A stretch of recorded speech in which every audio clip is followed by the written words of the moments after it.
Shalom. You know, when I got saved as a teenager, when I met Jesus, I was no longer a sinner. They simply said I was just a sinner saved by grace now, and that my eternal destination was heaven.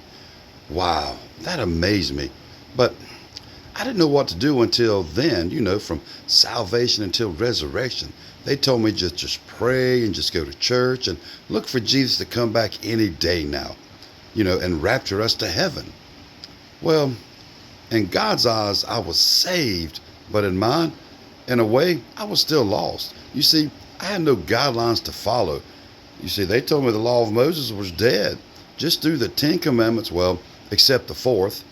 Well, I fell out of church because all they preached was salvation, repentance. You're a sinner saved by grace. You need His mercy. You need His grace. Do as you want to because of mercy. Because Jesus died on the cross, you're good. Well, finally, I started reading the Bible. And, I dug into it and I saw that there's more to the Bible and following the God of the Bible and His Son than simply going to church. So I left Jesus. That's right. I left Jesus and I met Yeshua, the Jewish Messiah from a Hebraic God, and things started to make sense. This Hebrew God, Yodevave, he spoke Hebrew to his Hebrew people, Israel, and they wrote down his words.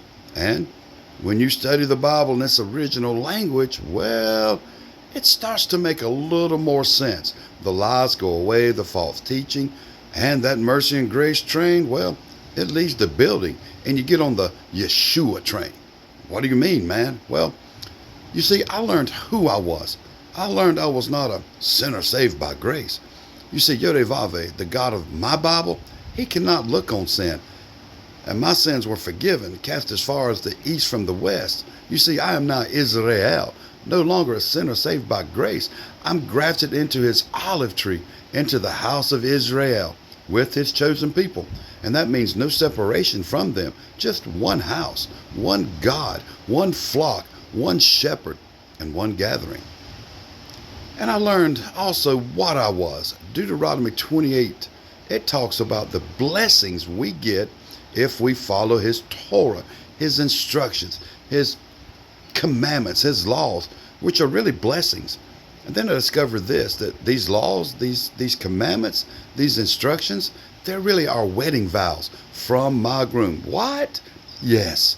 What am I? The bride of the King. You see, soon I will marry Yeshua at the marriage supper of the Lamb.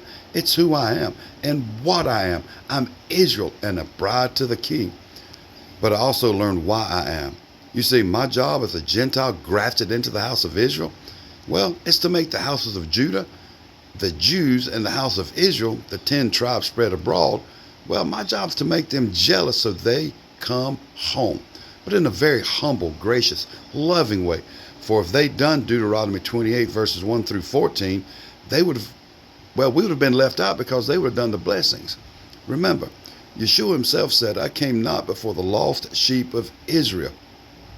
He didn't come for the church, but His children that were scattered abroad. And you know what? We get grafted into that house of Israel, these children. Now, please, do not get me wrong. I love Jesus. He died for me and forgave my sins. And He showed me my eternal destination. But wow, Yeshua, I adore Him. I am intimate with Him, for He is my groom. And He showed me who I am, what I am, and why I am. And that's not a sinner saved by grace, looking for a heavenly departure. But I am Israel with blessings here on earth now. And He gave me His wedding vows to follow. And He wants me, my Messiah wants me to help Him gather His lost sheep spread abroad. So yes, I left Jesus to meet my Jewish Messiah, Yeshua, from a Hebraic God, Yodevave, who left me His wedding vows to be a virgin bride for Him. And He is coming back for a virgin bride, not an adulterous bride, worshiping Him as the pagans worship their gods. Oh my. But a bride, a Jewish bride, for He is a Jewish king. And that is intimate with His vows, not theirs. So come meet Yeshua and be His bride. Shalom.